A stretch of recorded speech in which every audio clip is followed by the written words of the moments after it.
You can share it to your network as well. Perfect. That would be great. That would be Cool. great. So, where are you now? Do you live in Germany? Yeah, so I'm in Stuttgart right now. I was here last year for the master's course called Smart City Solutions. Okay. And as you know, it's only one of the two courses in the world which totally focuses on smart cities. We do not have any other courses which really have this focal point of smart cities. And the irony is that there is no definition of smart cities, as Mm-hmm. you know. Yes. So yeah, so that's what I want to focus with this interview right now, and maybe we can continue with the questionnaire then. And also, if you allow me, I would like to be spontaneous and ask you questions if that's all right with you. Yeah. Yes, sure.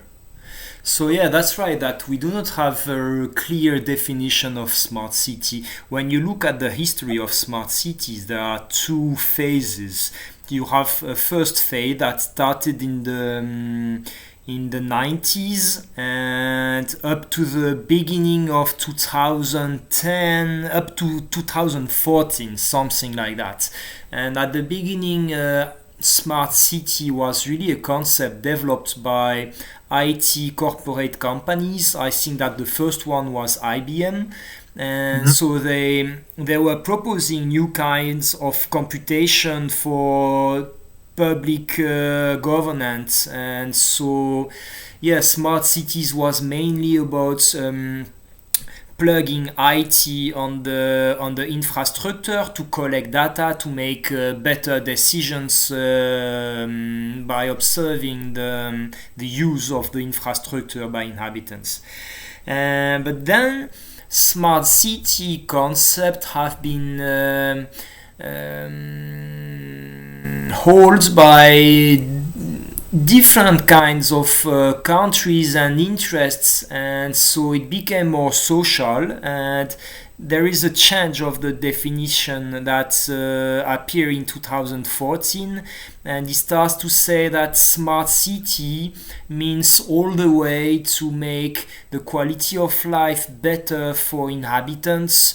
And I think that this shift in the smart city definition Hmm. came partly impulsed by India and some other countries less technologically advanced, let's say. And yes, and so because the states of India, for example, they started to engage in smart city by saying we will create 100 smart cities in India. And of course, it was not only about technology. So the cities that joined the program of smart cities in India, they started to show what was the good practice on the ground. They were doing for inhabitants and citizens, and so it helped to change the vision of smart city and not being only tech focused but citizen focused rather. Right. Cool. So are we live right now? So we are recording right now, right? Yes. Or, okay, perfect. Um, so maybe the question for you would be, what is the ideal smart city, and do you have any example which is close to that definition or perception that you have? Well, I don't have a personal point of view or which city is better than another, but I started to travel. At the beginning, I was traveling by following the rankings, the usual smart city rankings. There Mhm. is a first one that has been published some years ago from the European Union, and so they were ranking the best smart cities of Europe. I think the Mhm. first one, well, by using different topics. So Right. depending on the topics you are the most interested in, you will this or that city is coming first. But so globally, the five most famous smart cities of Europe were Amsterdam, Mhm. Helsinki, Barcelona, and I don't remember of the two other ones. but Okay. I started to visit those cities. Amsterdam was my first one, and then when I did my first interviews in Amsterdam of smart city experts, and I have this guy that is in the high hierarchy, very advanced on the concepts. I really expert of the smart city in a IT company, big company, and he tells me no, but Amsterdam is not a smart city. I'm like, what? And he says no, we could do much better, and yeah, these are rankings, but it's not really grounded on what we live every day, and yeah, there is still a long way to make cities smarter and use more data, etc. So what's explain this ranking, for example, is that at the moment we have had a good dynamic. So when the smart city was becoming to be a topic in Amsterdam, a group of professionals of different origins, they came. So there were citizens, but also non-profit associations, startups, corporate company from building estates, but also from IT, and everyone came into a group called Amsterdam Smart City, and it has had a lot of members on LinkedIn, I think, and then they organize regular events by Medium, always a lot of people coming. So this is what created the strong dynamic on the smart city topic in Amsterdam, and this is probably one of the main reasons why they have been ranked as first by this European ranking of smart cities. Yeah. Right. Cool. So, so in my opinion, or whatever I've learned in last 12 months, I think one of the most important factor when we say smart cities is resource efficiency, because not every city has similar kind of resources, and we cannot say, okay, a city in Southeast Asia has a similar resource like Amsterdam or Helsinki. So obviously they have restrained fundings, and also they do not have the basic infrastructure to have the smartness built up on top of them. So, what do you think? How much what is the importance of resource efficiency in smart cities, or Yeah. how do you?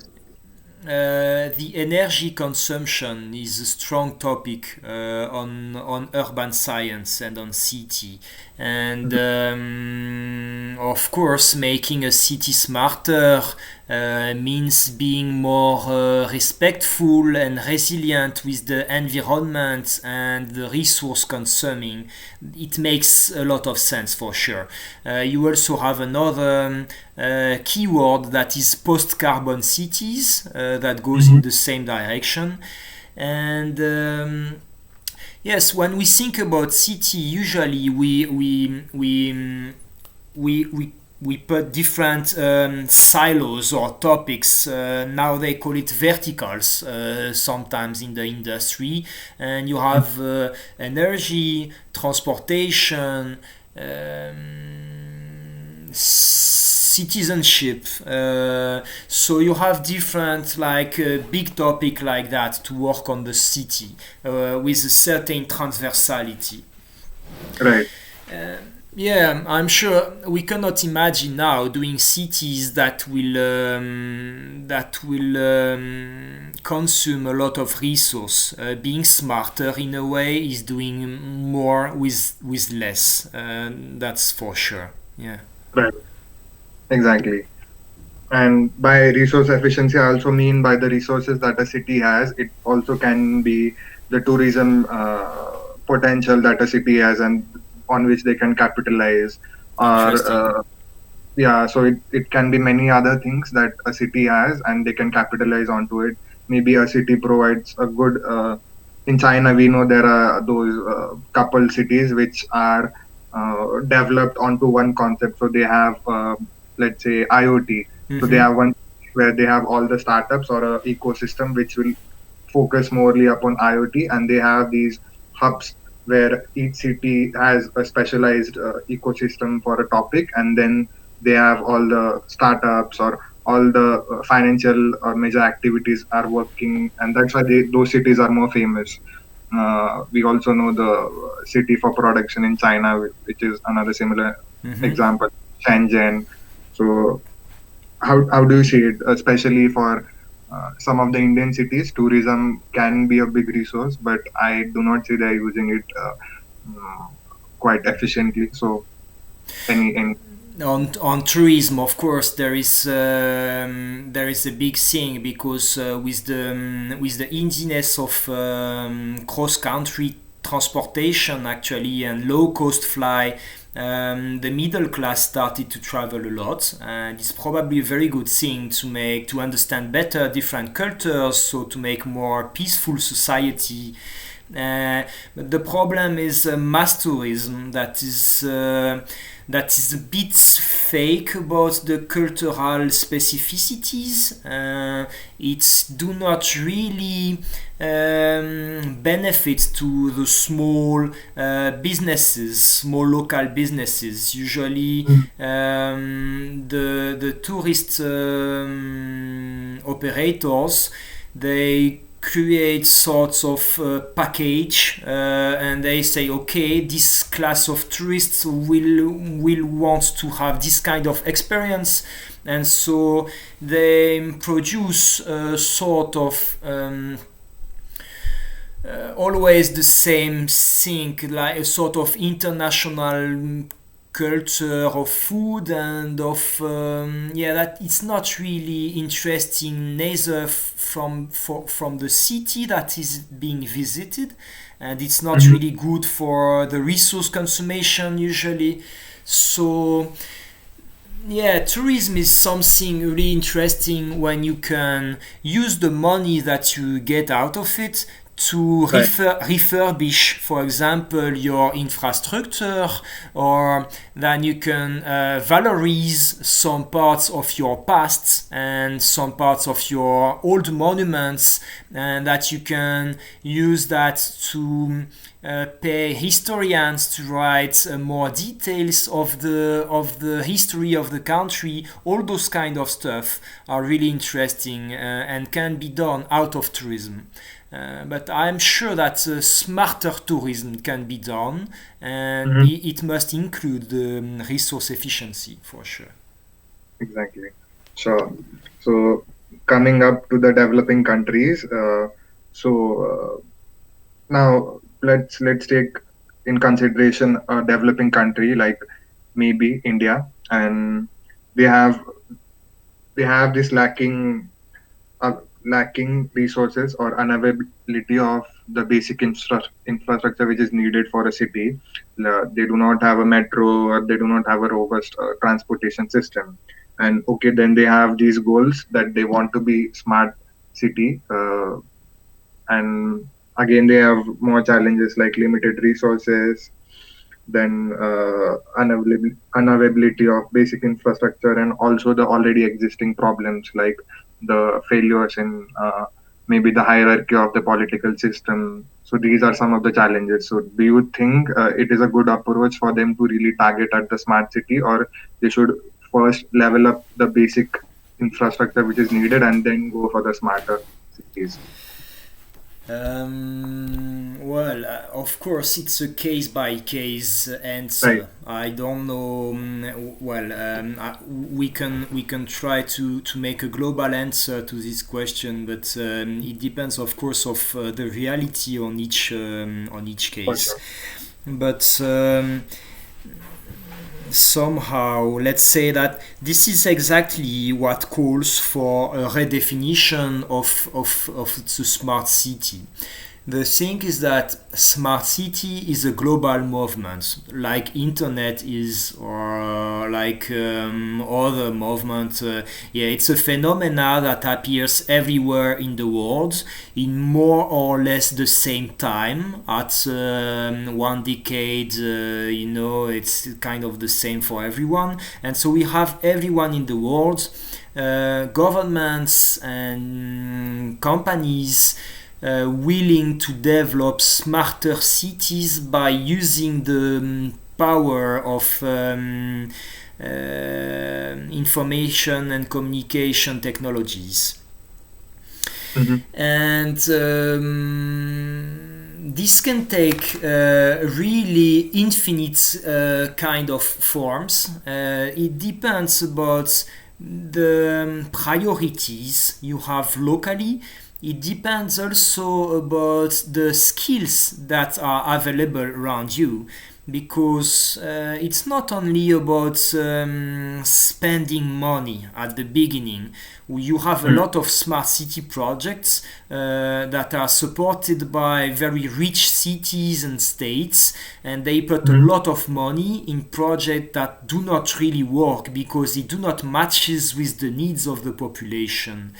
So I think that the first step when you want to develop a smarter city is to have a good understanding on who are the stakeholders in your city, what are the skills available, and what's the resource available, even if you don't have any other resource than human one, which happened in some successful economies like Taiwan, for example. They didn't had resource when they started to build the modern states, and so they invested everything in the human resource. So they invested a lot in education, very good quality of education, and then they give the power to the people to create new solutions, to innovate from their experience, grounded experience, to innovate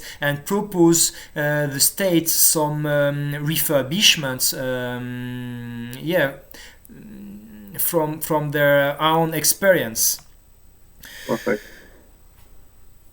So, the next question is about the tech giants.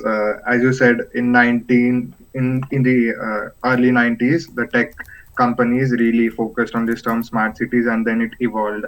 But when we look at the current smart city market, or whenever we go in some kind of an expo, maybe in Barcelona, we see all these tech giants. They're having their big stands. Do you think that they are manipulating the term of smart city, and because it's not really well defined, they are using it for their own benefit? The term manipulating is a bit strong, but for sure we have to understand what's the goal of each of the stakeholder of the game. The thing is that for a company is capitalist by definition. So the wish of the company is to increase the benefit, to make money. It's not necessarily bad, because then they pay employees, and so the money is spread around the region or around the organization members. So of course, those companies, those big giants in tech, they wish to make money out of the innovation, even if we call it social innovation, for sure. There is some interesting frame to look at the innovation, the digital innovation, and the smart cities. It's called the technology push and market pull. So there is a sort of deal between the giant companies and corporate companies of IT, is that they develop new products, new technological projects, and they push it on the users and on the markets and on the potential intermediates like cities for them to buy these new products.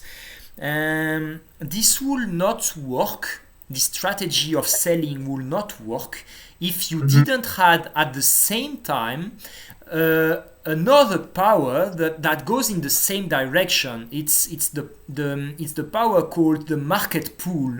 So most of users, like you and me and average citizen, we wish to have new tech and more comfort and more let's say more easy tool for everyday life. So when we have a new app or something new is coming on the web, we all wish to use it. So we pull for more innovation in our life. And of Right. course, if it's free, it's even better. So we all use free tools most of the day. And of course, the companies have to make a business model. They have to balance the cost and the benefits out of these tools. And so, yeah, they probably use our data to make money out of data analytics. That's for sure. But Yeah. for the moment, it's like a common deal. We are all we know it, and for the moment we accept it because we have the benefit of this technology. Right.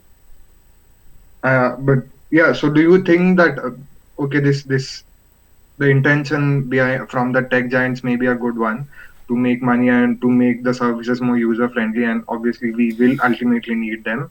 But do you think because of their marketing strategies, uh, a, a part of the intellectuals or the scientists, they are looking at smart cities as more of a tech kind of a thing, IoT and this kind of a thing, and maybe ignore the other parts which can be urban planning or to have more integrated system, energy efficiency. So do you think that there is a connection, and that's why some scientists or intellectuals, they do not like the term smart cities? Yes. This problem of let's say action research, or yeah, those companies are doing research, but at the same time they need to sell the products to sustain the cost of the research. And so there is a lot of marketing in it, in the Mm-hmm. smart city, and even in all the products. Marketing now is at a level where they don't sell you only goods, they sell you like a wide new world with best intentions among the society, and they talk about empowerment and free the people, and etc., etc. So it takes the term of some political or some utopian goal that you can achieve by buying a new product, a new technological product. Of course, this is marketing, and we have to be advised on it. A new tech product will not change our life. I mean, it can change some superficial things in our life, but it's not what the human is about. Yeah? So I think that, yeah, you have intellectuals that don't like this term of smart city because they think it's fake term for manipulating the masses. Mm-hmm. It's a bit strong as a point of view. Again, I think that we have to take in consideration the priorities of each stakeholder. And if the Right. priority of the intellectual is to make the people more conscious about their own future and about what is being a human, yeah, of course, they have to designate the marketing of smart city promoters as a fake one, a fake solution. Mm. I wanted to say something else about that.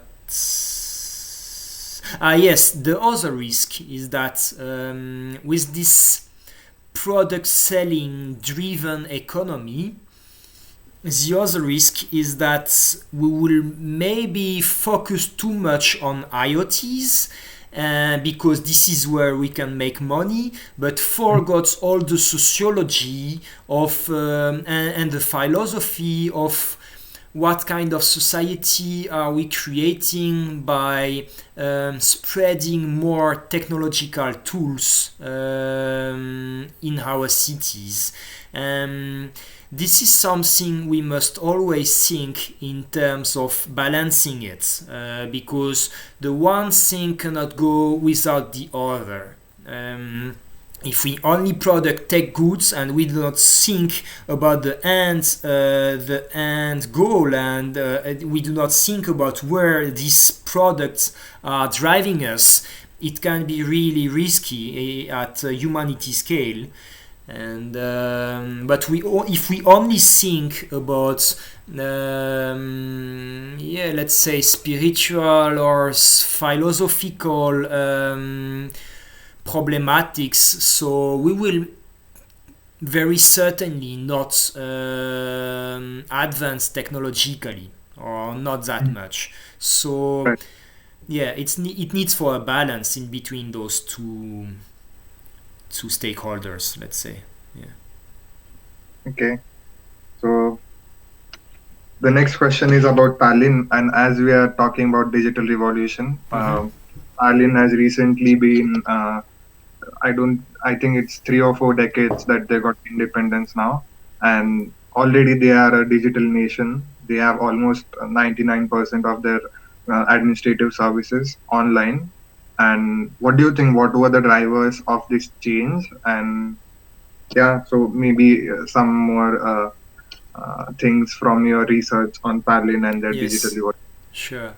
Tallinn is a very interesting case. They are, yes, they developed this concept that's now called the digital nation. And yeah, it's very interesting to understand how it started. The thing is that back in the 90s, when the Soviet Union fell down, so they were really, really poor. There was nothing there, no economy, no habits for entrepreneurship, because the economy was planned by Soviet Union. The infrastructure was in a very poor fashion. There were nothing, basically. They voted for a very young government. I think that the first minister of the first government that has been in charge of building the Estonian states independently, I think he was 31 years old, and most Oh, of and yeah, government members were in about those age, somewhere on their 20s, so they were very young. I think that the population at that time was conscious that it was the young people to build the future of the nation. First, I think that the older people were a bit break by the hardness of the situation, because it was hard to live in the Soviet Union, and so they let the young to develop it. The young knew they had a frame, a sort of window of time of, let's say, some months to do the most radical reforms of the country, just to warm it up.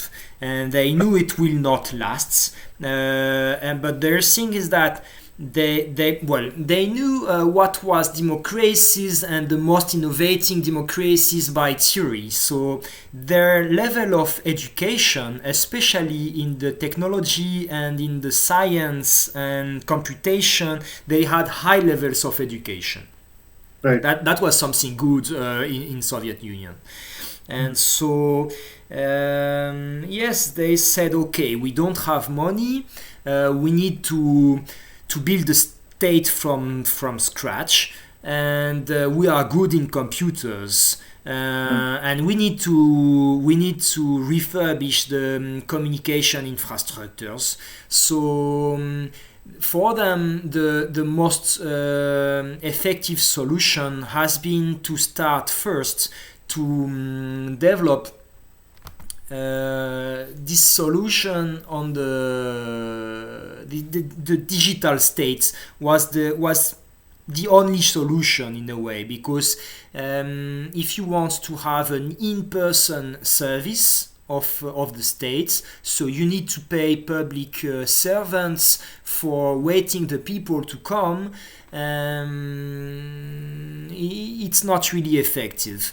So when they started, it was like a bet. It was a bet. They were not sure that it will work. Now we look at it 30 years after they started, and we all wish for more digital public services. When they started, it was very risky. They didn't really know if it will work, but it was the only option that will cost less and that will be supported by the education level of the population. It's just like I told you, Taiwan didn't have resources except the human one. It's kind of the same in Estonia.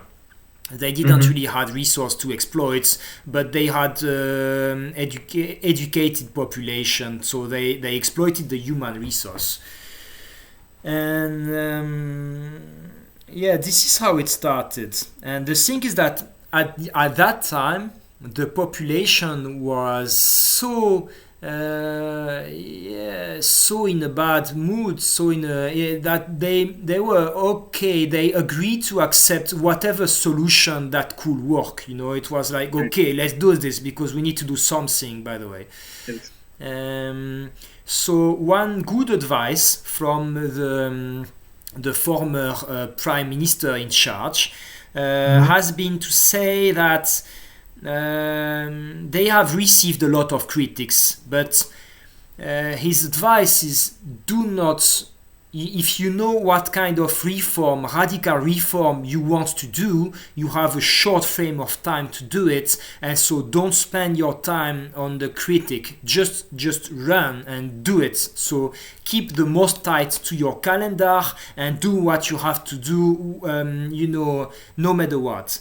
And yeah, this is how they did this first step, and then once the step is done, you don't come back because you invested in creating a digital infrastructure for your state, so you just deal with it. Okay. Yeah. So maybe you can draw out for us 3 things to take away from Tallinn. As we know, many of the countries are struggling. Right now in Germany, I was here last year and I was really shocked that the kind of paperwork is being done here. I've been in touch with many municipalities for the visa purposes or other day-to-day activities, but most of the things, they are done paper-based. So my question is, what are the 3 things cities who wants to be more digital can learn from Tallinn? Or maybe more or less.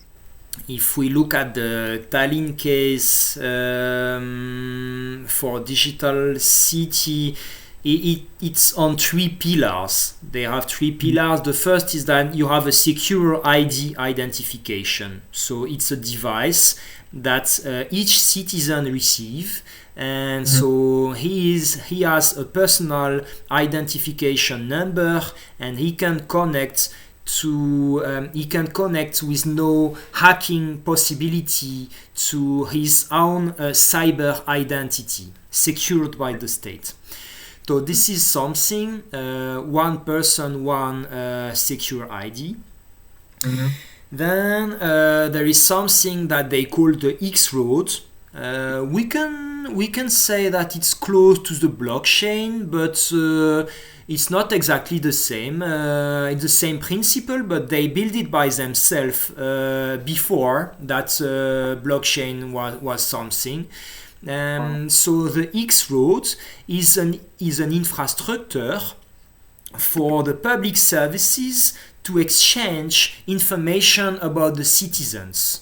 And so it's the whole underlying infrastructure of the Estonian digital state is based on the X road.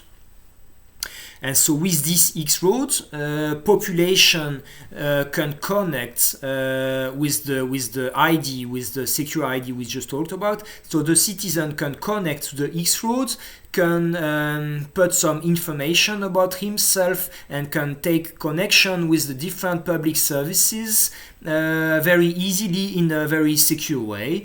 And then the different public services, let's say the hospitals, the schools, the the fees of the state, fees and taxes, services, they all communicate on this X road, and so they can exchange the information about each citizen.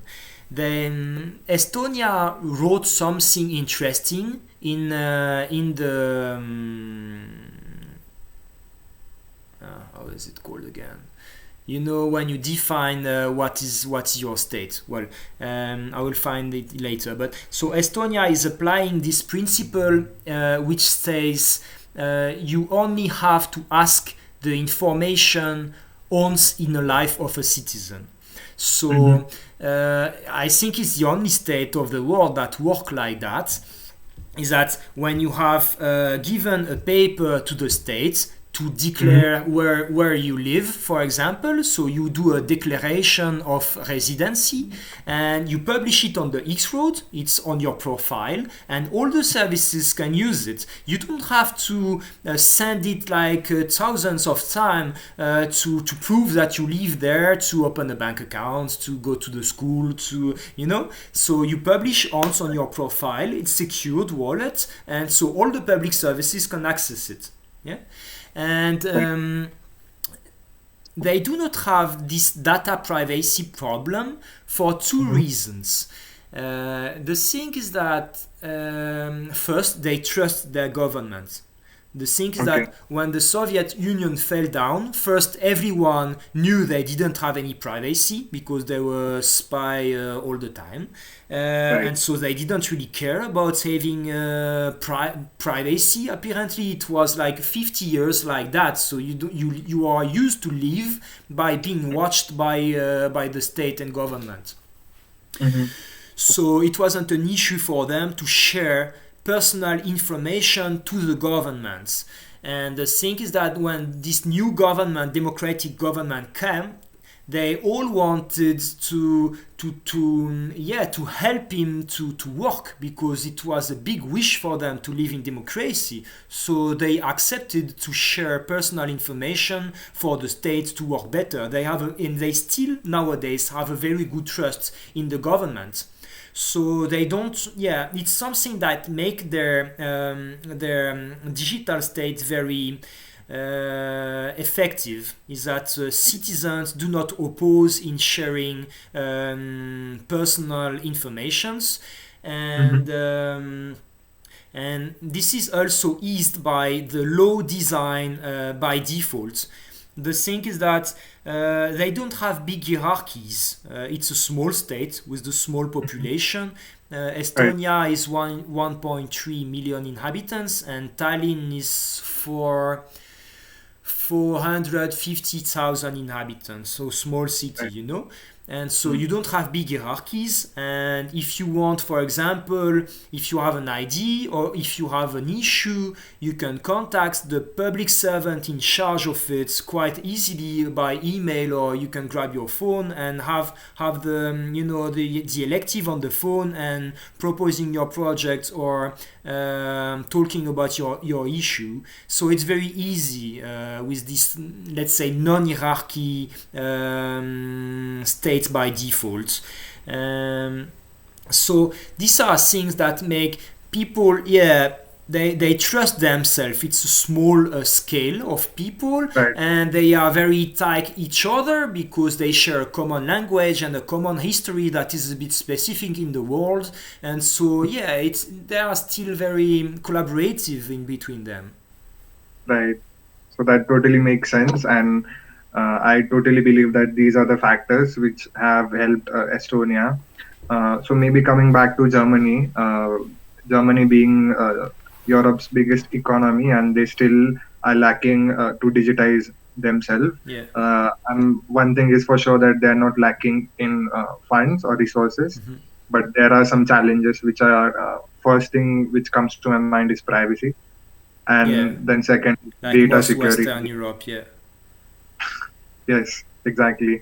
So, what do you think? How can these things be tackled, and what can be done in specific to Germany or Western Europe?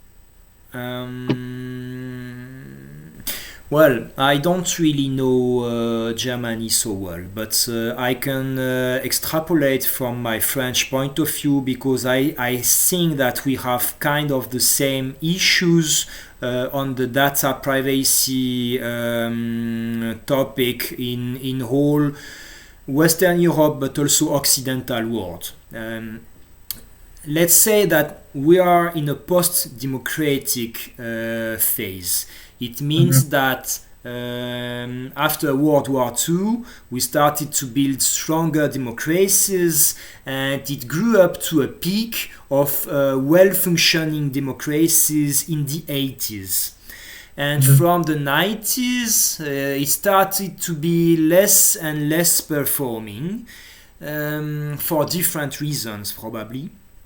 But citizens have less and less trust in their governments, and so it's very hard for governments to implement reforms and new habits of functioning of or using the public services because people are always mistrusting the government. They always think that the government tries to trap them or to so they are always in the thing in those post-democratic societies is that we Right. have a common opposition of civil movements or civil society against governments and Right. public servants, and this is a frame of looking at it.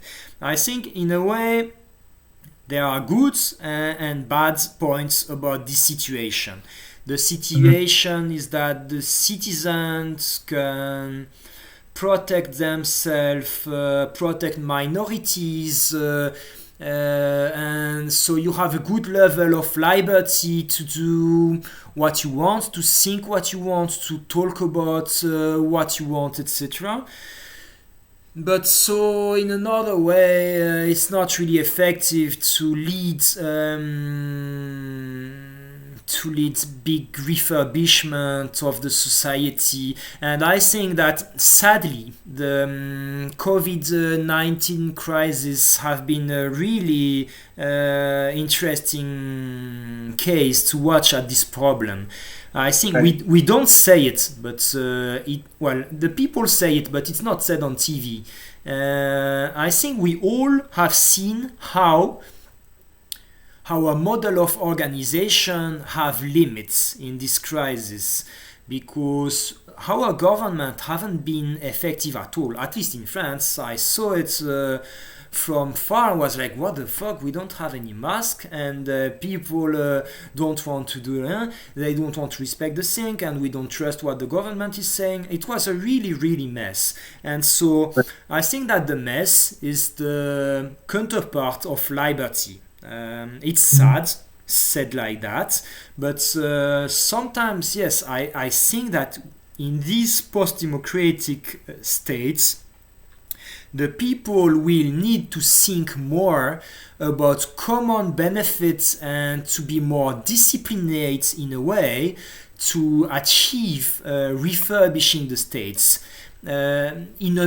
non-authoritarian fashion. That's the thing. It's much more easy for authoritarian regimes to implement new technologies and new habits. Mm-hmm. But we don't want to live under authoritarian regimes. We are in democracies. We wish for more liberty and more freeness of mind. But so at a point, if we want to be effective, even by being free, we will need to think about self-discipline, more often. That's my point of view, for sure. Right.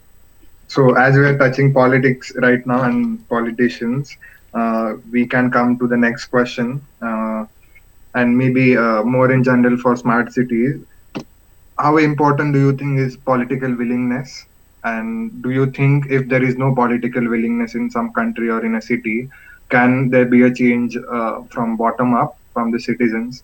So the importance of the political willingness and the alternative for that can be a bottom up approach from the citizens. Yeah. So yes, as an utopian, I am always thinking about self-government. My best wishes are for non-government, but it's an utopia. I know it. So I just try to find tools and processes, both digital or analog, that can help the people to self-govern. The thing is that it's not really working most of the time. Bottom-up initiative reach to a certain point where they need a leader, or they need some top-down happening for having some budget, let's say, or for reaching the goal at an upper scale. Absolutely. And so when we talk about most of those social innovations, so let's say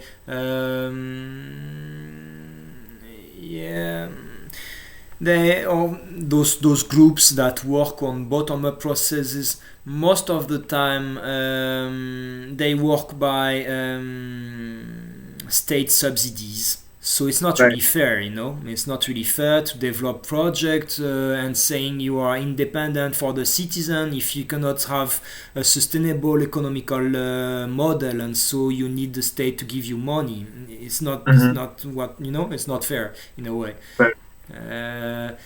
So about the smart city concept, the thing is that I think the political leaders don't really understand what it is. And it's because this is how they govern in representative democracies. Most of the time, when you know a topic because you are an expert of your topic, whatever can be the topic, it can be public health, or it can be smart city. And so you listen to what the politician says, and most of the time it's like, wow, but how can they don't really understand what's the problem? They talk about things that are not useful. So the thing is that when in a representative democracy, the public electives are communicants to the masses. Mainly that's it. So they do mainstream communication, and this is way for most of the people to be informed about what's more or less being done in the state. So about smart city, I guess yes, politicians can be leaders to communicate on the wish of a country to invest and to lead some innovation on the cities. But I think that they cannot do it by themselves. We need the people to understand, to be educated, and to participate on the ground level to those innovations. And we also need strong, innovative laboratories of research, and it can be academics, but also private research make a very huge work in innovation. And so we need companies to develop products, to sell goods, to make money, and to invest in more research. So it's a whole ecosystem. Innovation is a whole ecosystem, smart city as well. And so we cannot achieve a smarter city without having all those categories of stakeholders in it. Right. So with that, I'll come to the closing question. Yeah. And it's about data again. What do you think? What is the importance of open data sources? Many a times we have seen obviously in Estonia, in Tallinn, they have lots of open data available, but not the same case with other cities. So the tech revolution, how much is the importance of this open data from governments? Well, the open data is really interesting topic, but there are some goods and bads too at this point. The thing is that we have to evaluate how much it costs to open the data, because the state have to collect it, to rank it in a standard order, and they have to maintain it. So this has a cost. Right. And then if no one uses it, sometimes you want to ask the question, but is it really interesting to spend so much money for open data portals that are not used and that do not create any benefits in feedback? But then, of course, transparency of governance is a huge topic for most civil movements usually. And open data can really fill new forms of businesses. So for startups, having a good open data repository can really be fertile. It's a way to identify some problems and to identify rooms to maneuver, to propose new services that can be helpful to the society. Right. So open data, I think we need open data, and especially open data that respects standards, cross-border standards, because like this we will be able to compare different countries and cities and act for common good. So I'm really in favor of open source innovation and open data standards, all those things. I trust in it a lot, but we have to think about how to balance it economically, and maybe we will have to deploy new forms of business models that do not lean on exploiting property, but that are paying the people that are doing this kind of job of filling open data every day, on a voluntary base.